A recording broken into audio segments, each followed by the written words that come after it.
morning, so I'm taking the reins. So bear with me a little bit. Don't normally do this part, as you know. So, but welcome. Still had a great turnout, so I'm glad to see all your faces, and we've got quite a few people on Zoom. We also, one of our panelists, Jean Ross, she also wasn't feeling well this morning, so she is joining via Zoom. We won't be able to see her, but we will be able to hear her. So I will, as she has her responses to our questions or your questions that you share with us, I will be able to hold the microphone to the speaker and we'll be able to hear her. Okay, so that's how we're going to do it. It's just 2022 is the year of improvise. That's what I'm going with. So just a couple quick housekeeping things for you. Lisa is going to run our PowerPoint online so our Zoom listeners can see that. Our sponsors are in the back and we are very thankful for them and glad they are here. So feel free to go talk with them, speak with them afterwards, and share any information, get any information from them. So on your seat there area, as well as I think Lisa will have a link to post online that has some of our handouts, but all of our sponsors are listed on there, as well as their contact information. So feel free to keep hold of that and have that with you should things or needs arise. You will know who and how to contact them. Housekeeping items, feel free to come get drinks and snacks. Thanks to Brightstar for bringing that. We appreciate that. And then we also, just down the hall here, if you go back out the doors to your left, you will see restrooms if you need those. So feel free to get up and go as you need. Any questions so far? Everything good online? You guys can hear us? Yes. Okay, so I will be using the microphone here, and we'll figure out a way that we can all hear each other, okay? So I want to first just start by thanking our panelists today. As I mentioned, Jean is on Zoom, but she is with Primary Record, and you should have a handout in front of you for Primary Record as well. And then Sarah Kendrick is here with RHEA. Do you say RIA? I say Rhea. Rhea. Yeah, but Rhea. I'll, any way people need to get a hold of me and however they want to call me, I'll respond. Great. So these are our panelists today. We have some questions we're going to go through with them, but as we normally do, if you have a question, just stick your hand up. I will get to you. We'll get your question. We'll relay that question to our online audience so that they can hear the question as well. And then we'll let our panelists answer. Okay. All right. Well, I'm going to start off with having Sarah respond to the questions, and then we'll have Jean give her input as well. But on your question sheet, which looks like this, you should all have that in front of you. Feel free to take notes. The topic today is the perfect gift, and Christmas may have passed, holiday season may have passed, but we feel that this is something you can do in 2022 and really leave a gift for your loved ones. So first question we're going to start off with is just having our panelists introduce themselves, tell us a little bit about their business and background. So Sarah, take it away. Thank you, other Sarah. My name is Sarah Kendrick. I have founded a company called Rhea Services, and my work is meant to help people prepare for the unexpected, or sometimes the expected. But so part of the work that I do that I'm really excited to share with you this morning about the perfect gift is I help families gather up their essential information into one secure spot. I started this work because unfortunately in 2020, we lost both of my grandmothers within 6 months of each other. And my family was in a bit of turmoil. As you can expect, there was a lot going on. But realizing that needing some of that information to be available would have been really helpful. And so I wanted to help other families not have to navigate some of the challenges that we did by providing that information. Okay. Well, that's embarrassing. Small accident. Okay, I'm fine, Okay. except my ego there. Yeah. Okay.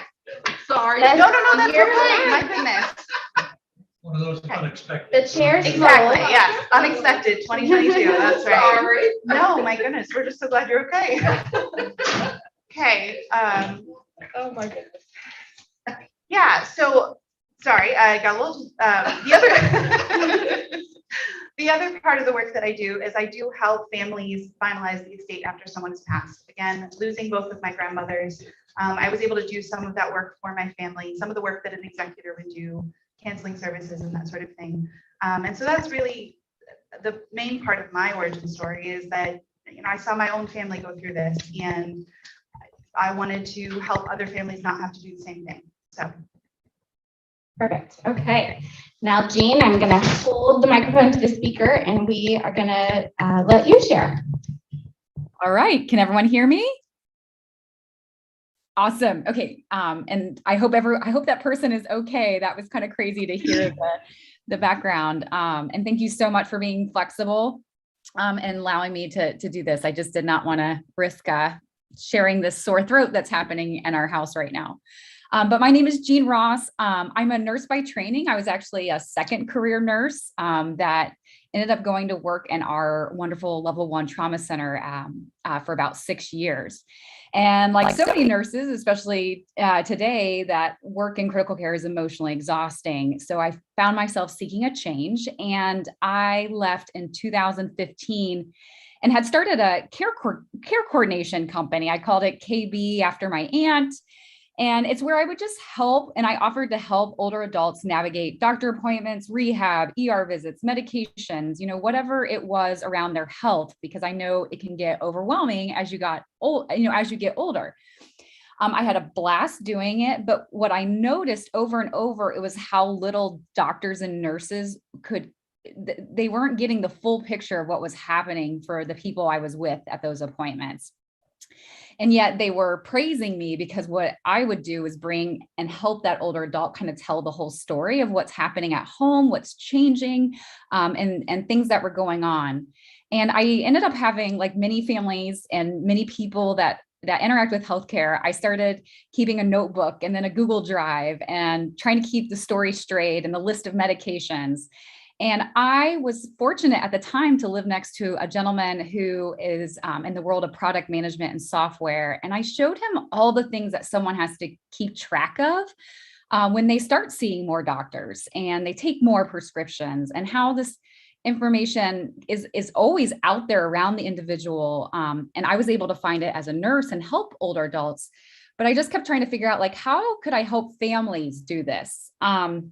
And so in July of 2020, we actually got together and co-founded something called Primary Record. And what we are trying to do with this idea is to help families have one place to put this information. Because what we found is when families, like what I experienced over and over in helping folks one-on-one, is that when I was able to pull the information together, we were better able to make decisions. We were more confident in those decisions. We were able to figure out resources that we needed. It just made life easier. And so, we have been working on this, and I'll definitely tell more in some of the other questions, but that is my background and story as of today. So thank you. Thank you. Okay, well, now that we know a little bit about our panelists, we'll jump into some of the further questions. And again, if you have questions, feel free to just raise your hand and we'll get those answered. Question number 2, how does your company work directly with seniors? I know in a lot of your cases, both of your cases, it doesn't have to be older folks. It could really be anyone. So this is really helpful information for anybody that's navigating life. So take it away, Sarah. Sure. Yeah. So what I've done is there's a lot of information that you may need at some point in the future. And it can be really overwhelming to try and gather up all of those random pieces of paper and passwords and different accounts and that sort of thing. And so I have just tried to make it as easy and as streamlined as possible. So I've taken the process and I've just tried to make it accessible so that it's organized in a way that it's not quite so overwhelming to have to do all of that work of gathering that information. So, my work with seniors is that I want to, again, make things as streamlined and as easy as possible. I know how to do the process. All you have to do is provide the information to me and we'll get it finished. So that's what I like to help do. Okay, Jean? Yes. So working directly with older adults, we're software and I had to learn a lot of technology terms and stepping into this role. So we're in something called a beta phase. So right now we have about 22 to 25 families and friends that are kind of testing out for us. But here soon, anyone that was wanting to kind of start figuring out how to pull their information together healthcare wise would just simply go to primaryrecord.com. You can currently today sign up for our wait list if you're interested in kind of learning more about us. We'll definitely keep you on that list and keep you updated. And then we're just going to be building out help videos, guidance articles, and just trying to figure out community experts because there's just a lot of ideas that we can do once we have health information in one spot. So that's being an application, it feels very different. But you would interact with that. And then obviously we have help and support. So you'd be working with someone like me if you had questions. So. And I think on the handout that you'll see for primary record, I don't have it right in front of me, but you'll see a picture of a phone, right? And it has all the different faces. Jean, is that your family that's on there? Yes. Yeah, it's her family. So what it is it's an app like that, and everybody has their own picture and profile, and within that is all of their medical records. So somebody is kind of like the primary keeper of that, is how I understand it, I guess. So that picture might help explain that a little further. Okay, any other questions so far as we talk with these two? Okay, I think we'll have some probably pop up along the way, but what are common challenges that your clients encounter? Or even, as Sarah, you mentioned, just going through that process with your grandmothers, what were those challenges and how you're helping? So one of the things that came up with my own grandmother was she had a life insurance policy that's older than I am. And so at that point, the company had changed names a couple of times. There were phone numbers that didn't lead to anything anymore. And so trying to chase down that information for my family took a lot of time. It was kind of hard to figure out because, the policy was 45, 46 years old. And so I want to make it a little bit easier. So if you know that information, I can help you write it down so that someone else could find it. Or if you're not sure what you still have, I give I've got a guideline of what we should be looking for because there is just a whole lot of information. So I brought my little show and tell book. So the book that I actually take families through is an electronic book. It's a fillable document, so it can always be updated. You can store it on a flash drive or you can keep it on your computer, however you need to do that. But it's this book. And like I said, I like to show and tell because it's a lot of information. If you consider, how much it's 136 pages. And that's just, I don't want people to feel overwhelmed or intimidated by that because not all of that applies to everybody. And, but if it does, I know how to help walk you through gathering all of that information. I think that's a way that I'm able to provide that support is we have meetings where we meet virtually and we've separated out into a couple different sessions so that we're not going through this whole book at one time. We do a couple different sections at a time and just making that a little bit more accessible. Yeah. Great. Yeah, that would be a lot to do at one time. That would be overwhelming for sure. Yeah, that's good to break it out into different sections. Okay, Jean, how about you? What are the common challenges? I know you mentioned a couple already, just keeping all the information straight, but that you have noticed over the years with your clients and what they encounter. Yes. One of the reasons I was so motivated to start Primary Record was just the challenge. So I would just have phone call after phone call of, families that were often in a crisis mode. And the challenge I heard over and over when they would come to me is they would ask, who is in charge? Because what they were finding out is when families were facing with this health crisis, or there was changing health, or they're kind of blindsided with this diagnosis, and there was other family members that had to jump in and help, it wasn't always clear of, what was happening with this person's health. Because if you think about it, like, health is just very personal. It's usually just you and your doctor. Why you take certain medicines, that your stent can go through an MRI, where to find this or that. But the moment like you can't answer, or there's so many questions, we found families just completely lost because they were expecting the healthcare system to have those answers for them. But when they would start helping, an older adult or someone that was in kind of that crisis or change, they were learning, very quickly. And this is one of the reasons we saw families starting these notebooks, is they were learning that information was not going back and forth. And that what I saw over and over were just a lot of daughters and sons having a lot of almost like shame. Like, I don't know why they take that medicine. I don't know their allergies, and so I loved getting in there to kind of help organize that health information so that at any moment, someone kind of understood the whole story and could answer those questions. And then when you can answer those questions, then you're also freeing up time to then move on to get more focused on why you're there visiting the doctor, rather than trying to figure out where that information is and what really happened and what needs to happen. So, but that is one of the biggest challenges I see. And I think there's a lot of changes happening actually around health information and how different health systems are supposed to be sharing it. And I've been following all of the different legislation and a part of some national type meetings, and it's not getting fixed. And it's just more and more falling on the shoulders of our families. So that is what I'm excited to kind of figure out, how to arm families with the information they need so they are empowered with that knowledge, and so that they clearly know they're in charge, and that they can use the information to make sure that they can get the care that they're looking for their family member.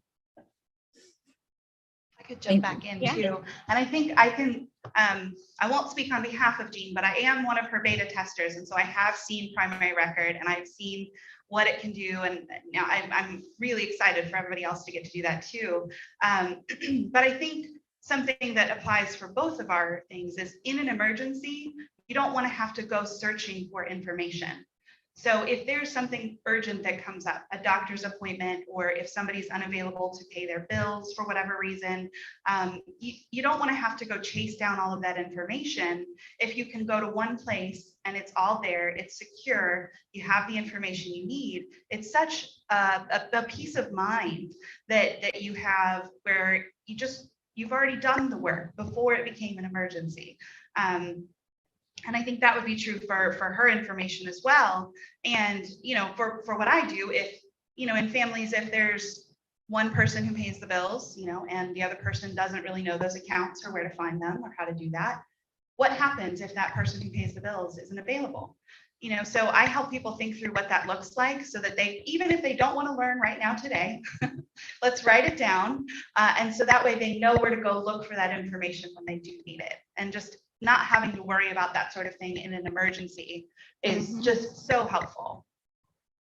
Definitely. And correct me if I'm wrong, Jean, but if you are part of St. Vincent Health Network, or Ascension, sorry, and you see a specialist that is part of IU Health, they're not talking to each other, right? They can't see each other's information. Is that right, Jean? Are you able to put the microphone down? Sorry. Yes. So yes and no. So we have what's something called a state health information exchange, but these hospital systems have to pay that service to then share information. And so Community and IU are actually really good. And then St. Vincent is this outlier where it's been just really a struggle to get them to participate. And even then, the information that does get shared that could potentially help out is often incomplete. Sometimes it's just like a face sheet with your address. So they don't see your diagnosis or medications or that you just had surgery. So yes, it's just, and that's the thing that makes it hard, because you don't know when you walk in that doctor's office, how does their information get shared with your other doctors or with other people? It's just not in the forefront because there's so much else to tackle when you're visiting your doctor. So, but yes, you're correct. It's not easily shared among the different health systems right now. Yeah, so primary records putting you back in control of that information, essentially. Correct. So, yeah. It can be shared if the patient signs a release of information. Okay. So they would have to fill out their information, the doctor's information, and then sign that release of information. So it's going to. Then it can be shared. Okay, so we just had a comment that Violet, who actually works for St. Vincent, said they can release that information. You just have to fill out a form of who you're wanting it to go to and sign that, and then they can send that to whatever doctor you're requesting it go to.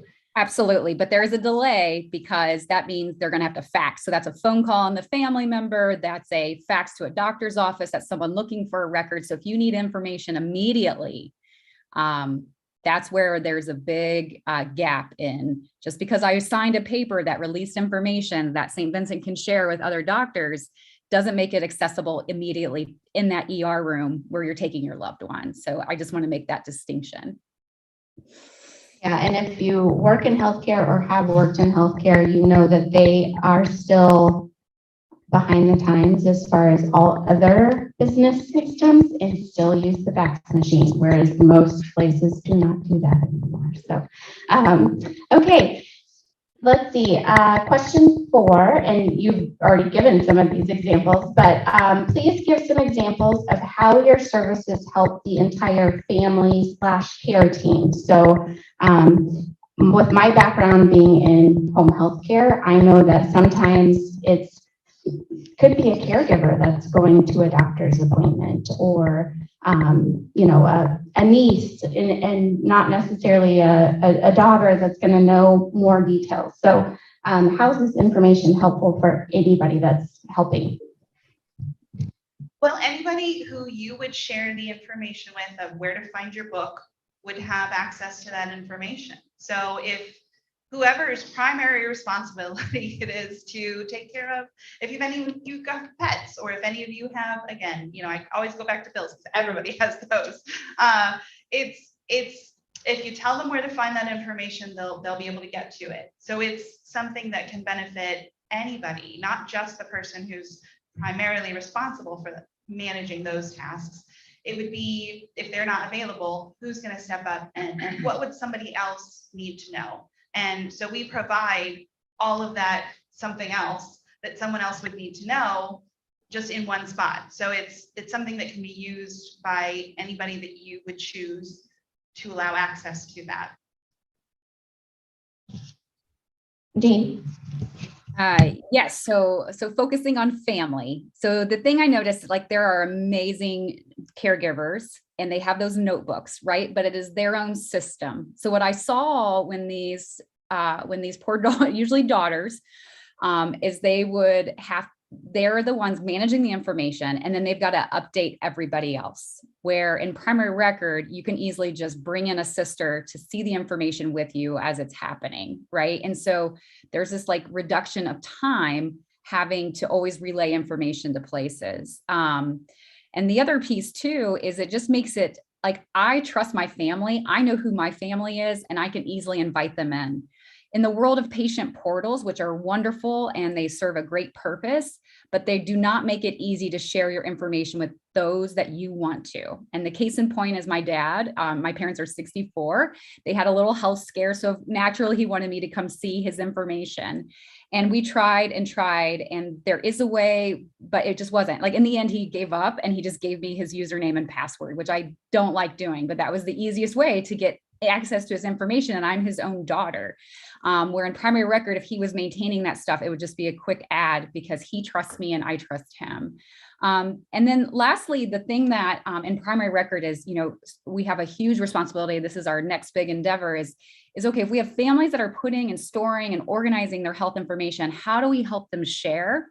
And so that's where I geek out as a nurse is that I know when you're about to meet with that home care nurse, what that home care nurse needs to know. So in primary record, there is a report feature that you could just hit home care nurse visit, right? And we're gonna summarize and pull that information of what that nurse probably needs to know to help you in that conversation to relay your story. Right. And then as what I know, all of you probably have a little folded up piece of paper of medications in your wallet. There's a medication report. So how can we quickly, and often sometimes I will say that those medication lists are incomplete.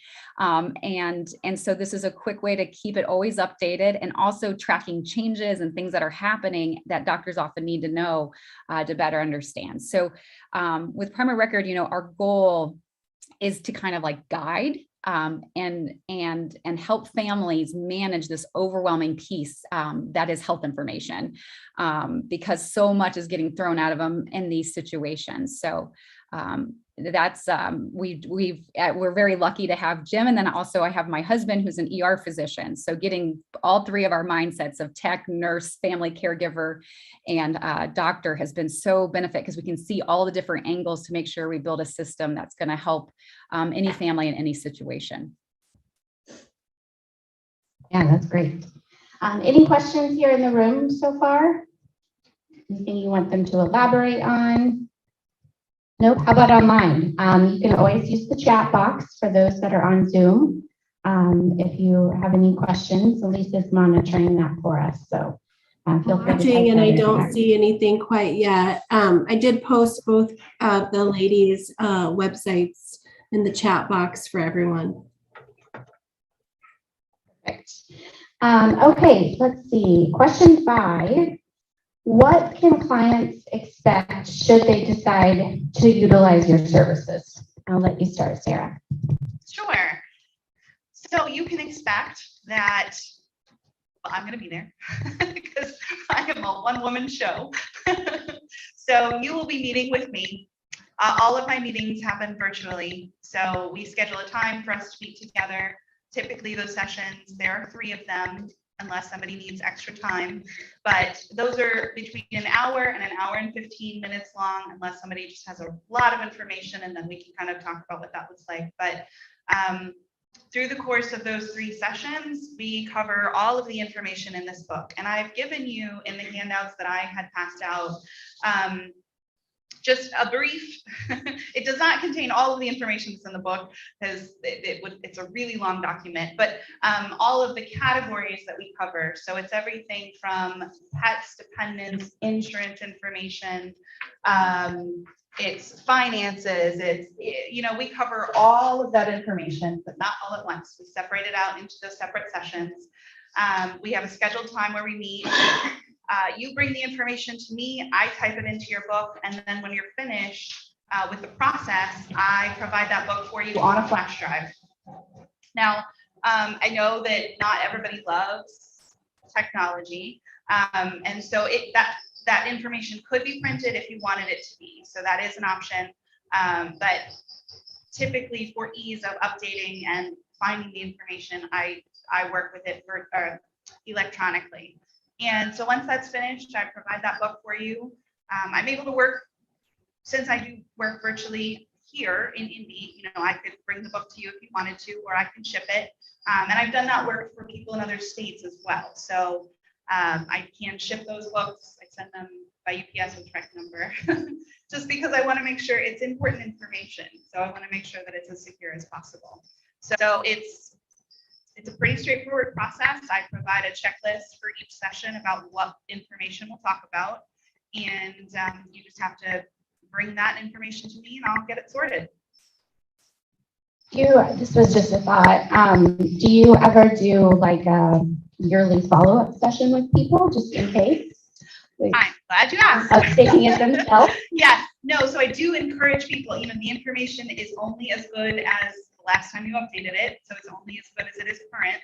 And so right now I make phone calls. I say, hey, it's been a year.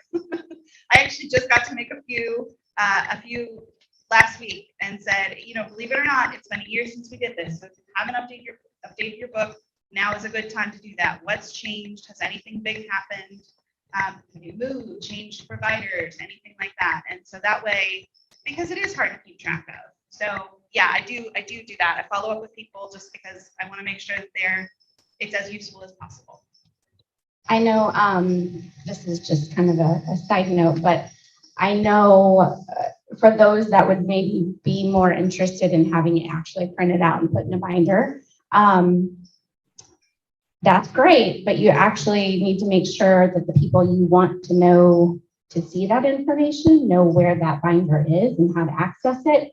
And the reason I bring that up is I specifically remember meeting with a client at one point where he was talking about his safe at home and all of his records were in there, and his son knew exactly where that was. And the son just kind of said, yeah, but Dad, I have no idea where the key is or how to get into it. So it's not very helpful. Yeah. I know where it is. I don't know how to access it. So just having or just throw it on the sidewalk. Yeah. Hey, Sarah. So sometimes we have the best intentions, but we're missing a little piece or two of that information. Hey, Sarah. So, We have an online question. oh, perfect. It's how can people online get a copy of, I'm not sure what this means, Shirley's categories? She mentioned the handout that was distributed. Oh, that's actually in the Google Drive. Yeah, If okay. you share that Google Drive, it's on there. Got it. Okay, thanks. Yep. And if that doesn't work, I can email it to whoever would like that. Yeah, or I can as well. Okay. Yeah. Perfect. All right, Jean, do you want to share what can clients expect should they decide to utilize primary record? Absolutely. In today's world, you would go to our website and you're welcome to join our wait list. If there was anyone here that just loves adopting new products and wanted to test it, I am all game to give anyone at this this meeting to access as well. But once you're at a stage where you can just access primary record, you'll register because we have to verify age and email address and make sure you're a real person. And from the registration process, you would then get access to the primaryrecord.app, and that you can access on a laptop, a computer, or a mobile phone. And the other way to, a lot of folks, what we keep getting feedback on too, is it does feel overwhelming. Like, where do I even start? So we do offer a kind of an assistance and support of getting started and helping you get information into your primary record. And anyone that has attended here gets a 50% off of that. So if there was anyone interested, we would love to help folks get their information in and see and tell us how valuable it is and what more they would love for primary record to do for them and their family. So. Okay, great. And I think in the next question, we'll get into some of that cost standpoint. So if there's anyone that's interested, I can get that information and get that to Jean. So any questions here in the room? We're moving through these questions quickly with just the two panelists today. Anything? Yep. Okay, sure. Go ahead. Some of that stuff is simple as the same, but a lot different. Okay, the question for the online folks, just because they probably can't hear that. She's saying if you are a couple, is there, kind of separate information for each of you? Some of it's going to be the same, but obviously some of it will be different. So that was her question.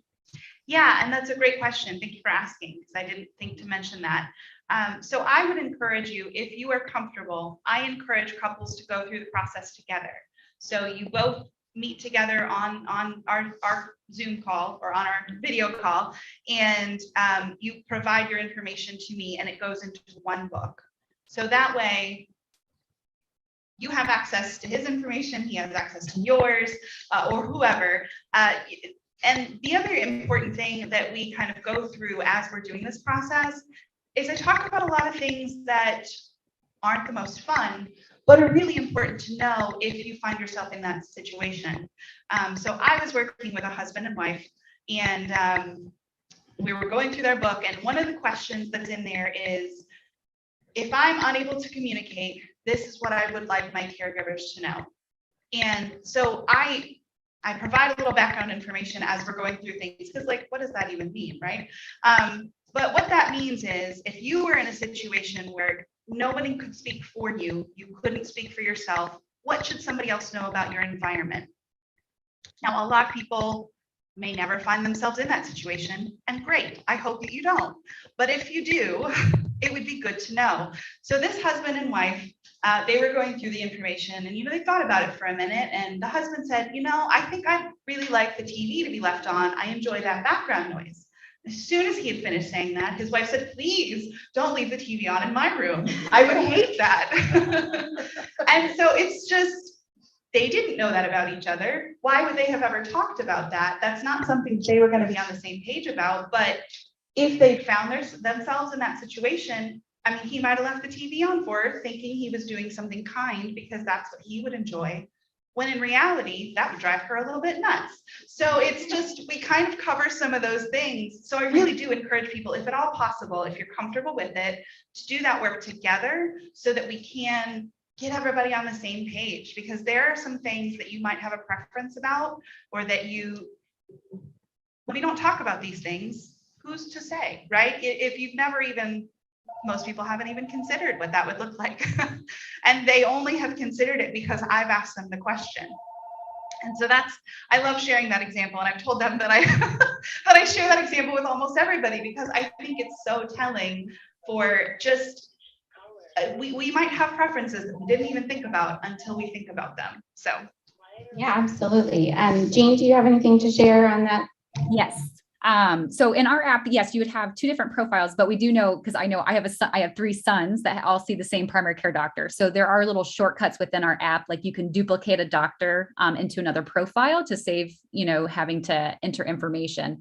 The other piece too, we found in researching and talking to hundreds of families, is that, sometimes health information is still even private within their own family. So then we even built in preferences that if you wanted to hide certain appointments that you didn't want another family member to be aware of, that you have the option to make it private. So it's just been such a fun experience talking to all of these families to figure out how they interact with health information, how they want to use it, how they can use it to help each other out. So thank you for that question. That's a great question. And it could, it's really preference. So it could be done separately if you all have separate information. That's certainly okay as well. But I do think it's important to have some of those conversations too. I should have probably been specific, but. Lisa just shared in the chat that, I think this is Lisa, I can't see it all the way. Yeah.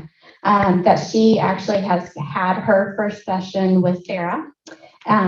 And there were she says there are so many important things that you covered, Sarah, that she would never have thought about. So, yeah, that's good. And really, the first session is the easiest one. So, so I'm glad. Get ready, Lisa. It's going to be harder. I appreciate that. Thank you, Lisa. Yeah, I did get to start with Lisa in part because she wanted to be able to speak to her own experience. So I'm glad that she got the opportunity to do that. Because it's just a lot of information that, whoever's doing the work. So for example, I am the one who always takes our dogs to the vet because I'm the one who's had the dog the longest. And, that's just part of the relationship that I have. I have the flexibility to go during the daytime. My husband does not. So he could figure it out, right? He could figure out where the vet is, but does he have their number on speed dial? Probably not. Because I'm the one who's always calling, okay, there's this weird thing that's happening. What should we be doing? They're like, well, come on in. So it's just making sure that people can have that information available.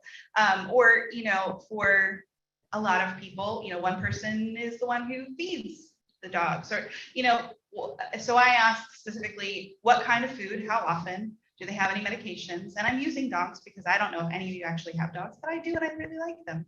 But that information is true for your own information as well.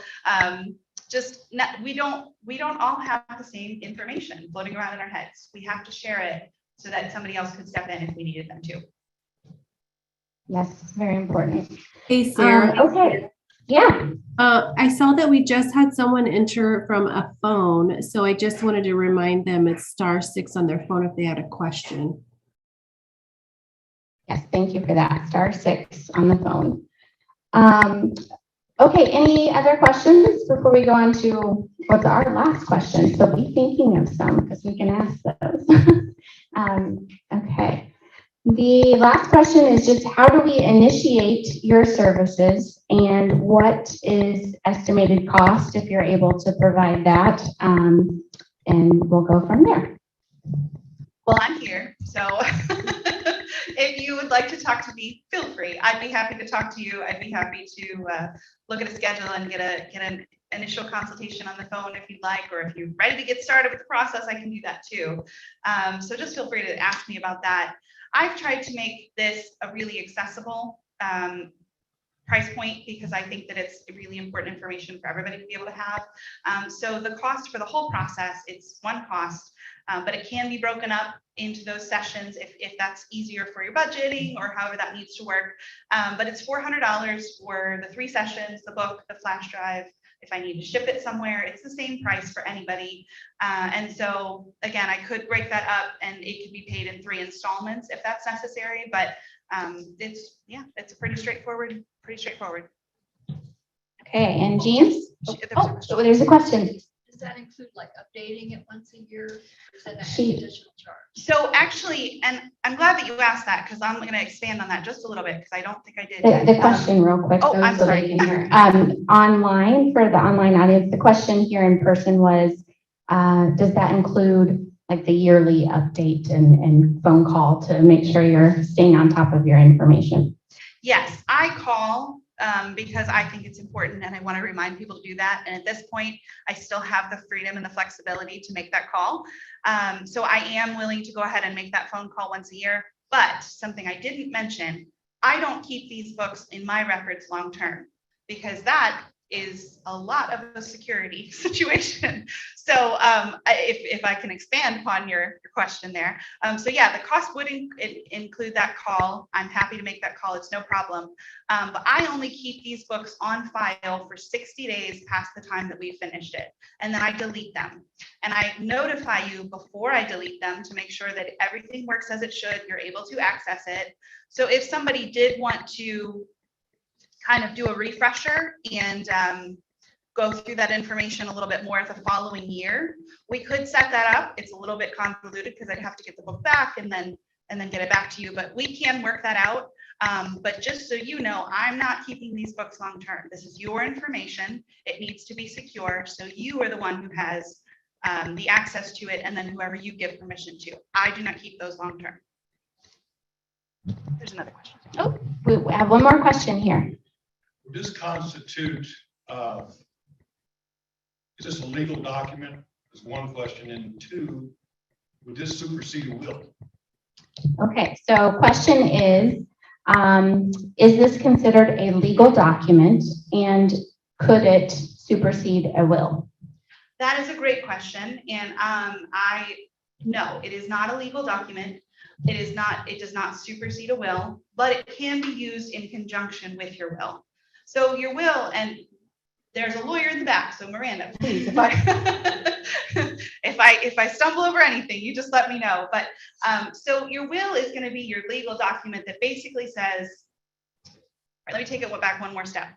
Your beneficiaries on your accounts need to be set, right? Because that's going to be your first line of what goes where is those beneficiaries on those accounts.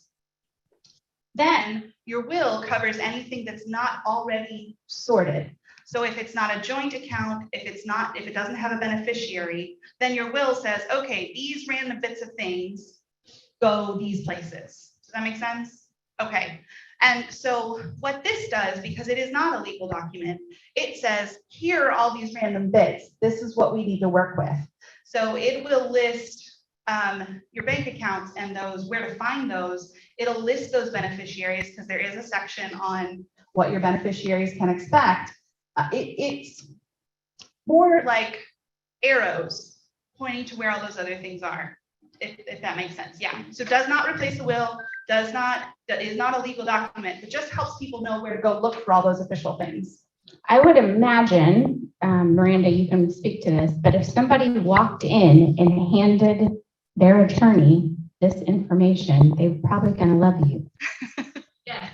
Yes. She says, yes, they will love you. If you have all this documented and you can take that to your attorney to do your will, they're gonna be, yes. Yes. And then a very reminder, helpful. and then a reminder, attorneys charge hourly. So if you've done all this legwork with Sarah, you save money with your attorney. That's right. Yeah, no, I was just going to say that. Thank you, Jean.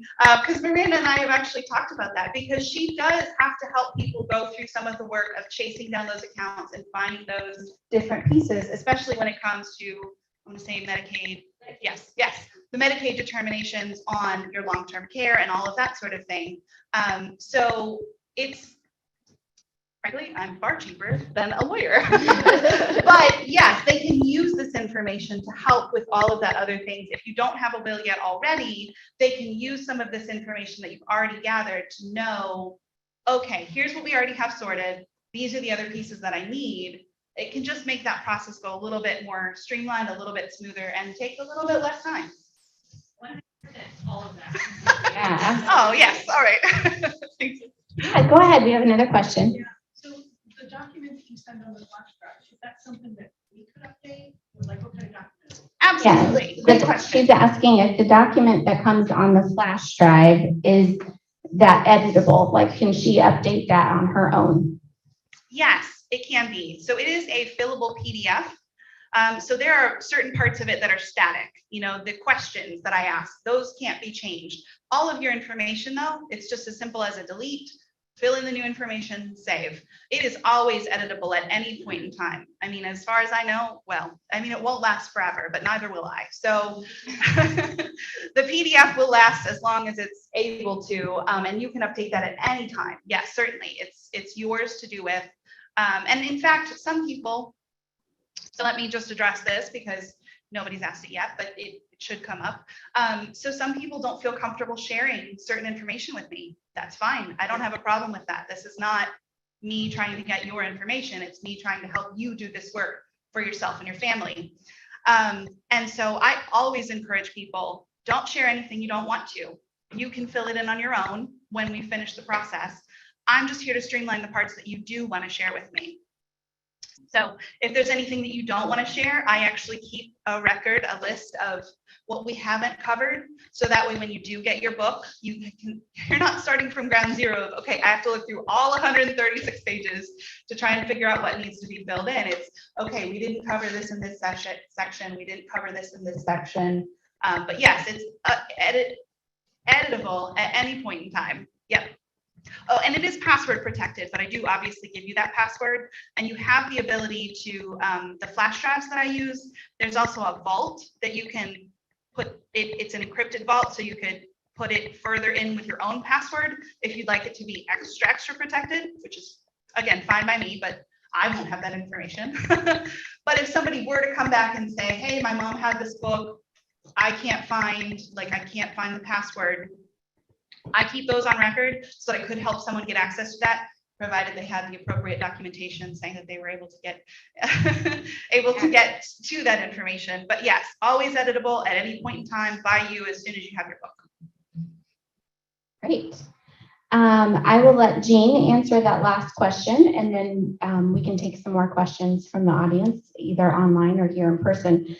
So how do we initiate your services, Jean, and what is estimated cost? All of our services can be initiated and found on that website, the primaryrecord.com. And when it comes to cost, so at Primary Record, we are so firmly in belief that families need to own their own health information. So what is always free in Primary Record is it is a place to store and organize health information. And to get started, it is for you and one other family member. And then it moves into a subscription model that you can turn on and off. So when you turn on, it'll allow you to add 4 additional family members, pets, whoever you're tracking different health information on. Or you can move to, if you feel like you're going to be using it a lot, and I'll tell you about some of the features that comes with, then it's just $99 a year. But when you have a subscription in place, you're going to be getting access to, obviously more spots to cover more family members and share information. But we also have a built-in web fax. So you have your own fax number, and you can also receive faxes in primary record. So it's another way for you to be a part of the way doctors are talking to each other. So you can also receive information. And then the piece that's in development right now will be integrating with patient portals. So we are currently learning how to do that.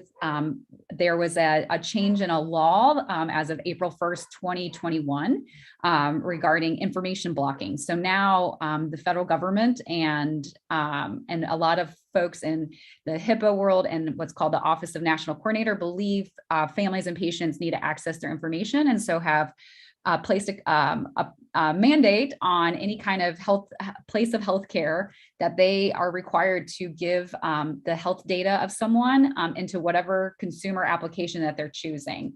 And so we're just excited to have this opportunity to kind of help families do that. I will say we are one of the only ones that are focused on family, and probably the one that has a cost, because all the other ones that are free, quote unquote, when you go to integrate with the portals or use them, you'll start seeing caveats of their partnerships of where your health data goes. So we're the only one out there where health information is only owned by the family. And so we're just excited to put our stake in the ground and make that claim that families can do that. So thank you, Sarah. Yeah, awesome. And I love that you mentioned you can even have a profile for your pets. So yeah, that came from my own personal experience, because as we were building this out, we were only thinking of like kids and aging parents, and suddenly my dog started having a health crisis where she required multiple medication, multiple health visits. So I ended up like calling Jim and be like, Jim, we have to put pets in here because I can't keep track of Blossom's health information. So she featured right there in our family. Yeah, that's awesome. So any questions that you've thought of along the way, or online or here in person, that you would want Jean and Sarah to answer or elaborate further on? I don't see any online.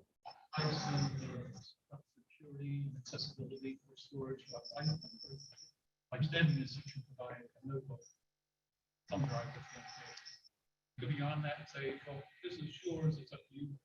If you want to upload it to the cloud, for example, this is Okay, the question is, once they have the information, the PDF or the flash drive, is there a way to say upload that to the cloud? And is there further guidance on how to make sure that information is secure? Is that your question? Okay. It's a good question. I don't want to say that I don't, but I don't, because to be frank, I am not a tech person, and I do not understand the cloud enough to want to put things in it.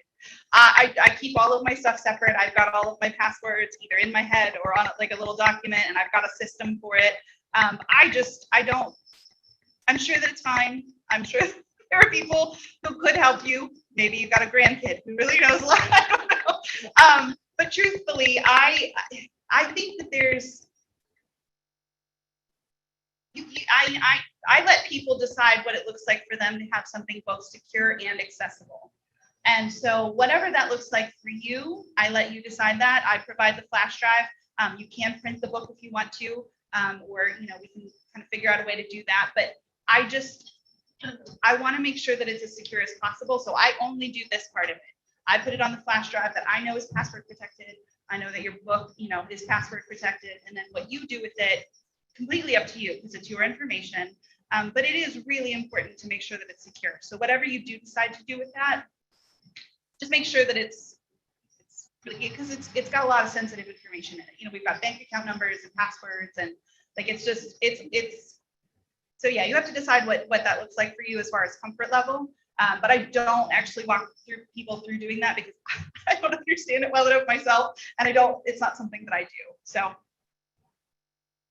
Yeah, and you mentioned too that she doesn't keep the book past 60 days, but she does keep the password for them. that's correct. So yes. should a family member that you've designated that can have access to it need that password at some point, Sarah would be able to provide that to them. Yeah, that's correct. And so we could talk too about what that looks like. Where at this point, unless somebody would have executor papership, I can't share the information. But if somebody wanted to set that up ahead of time, we could certainly talk about it, say this would be the person who could give that password to, and we can make sure that's, again, things need to be both secure and accessible, whatever that looks like for you. And it's really, yeah, your choice. The flash drive though, something that I would encourage people, I know that we love paper, right? It's really nice to pull off this big notebook off the shelf. But in an emergency, if you have to get out of the house really quickly, you don't want to have to go and gather up a lot of books and a lot of things. A flash drive, this is big. You just go grab this little flash drive and you can kind of take that with you. And the other thing that's really beneficial for that is you can keep a lot of other information on there as well. So I have a whole list of things that I encourage people to keep on that flash drive as well. So things like scanned copies of your will, of your power of attorney documents, of pictures that you might want to keep, a home inventory. So if there's some sort of a disaster, you have a home inventory of what was in your house. Just any sort of important information that you might need. You can keep a scanned copy on that flash drive. It's going to be this much as opposed to however much paper it is. Just another plug for going electronic if you want to, but. Yeah, that's for sure. Lisa did say that you can upload it to the cloud, yes, but however, it would need to be a secure file type since there's secure information. So, yeah. Any other questions, comments? No. And I don't think you have anything here online. Do you see anything, Lisa? I don't see anything. I was just going to tell the sponsors to make sure they throw their information into the chat box. Yeah, if any of the sponsors are able to access the Zoom call, you can put your sponsor information in the chat box. I also, on that Google Drive, have your sponsor sheet that has your contact information for our online audience. Okay, well, if there's not any further questions, I think we will just proceed to the door prizes. So we have we have the beautiful gift basket that Stacy Brenez does from ClearCaptions, which we're very thankful for. It's always lots of goodies in there, so we will draw a name for that. And then we have, let's see, we'll draw like 5 rose things or something, or flowers or so. So we'll go ahead and pull out some names and see who the winners is. So we'll do the gift basket first. Let me shuffle them around here. The winner is John LaFollette. All right, you get that lovely gift basket. Okay, let's pull out, we'll do 5 roses here. I think there's 5 across that front table. Nancy Hull. Okay, so just grab a rose on your way out. And if you want, you can pour some of the water out in the bathroom if it's easier to get home that way, and then just refill it a little when you get home. But they last a very long time. The next name is Steve Hull. You can take a flower. All right, let me mix this around. Dottie Renner. All right, Dottie. Let's see, that was 3. I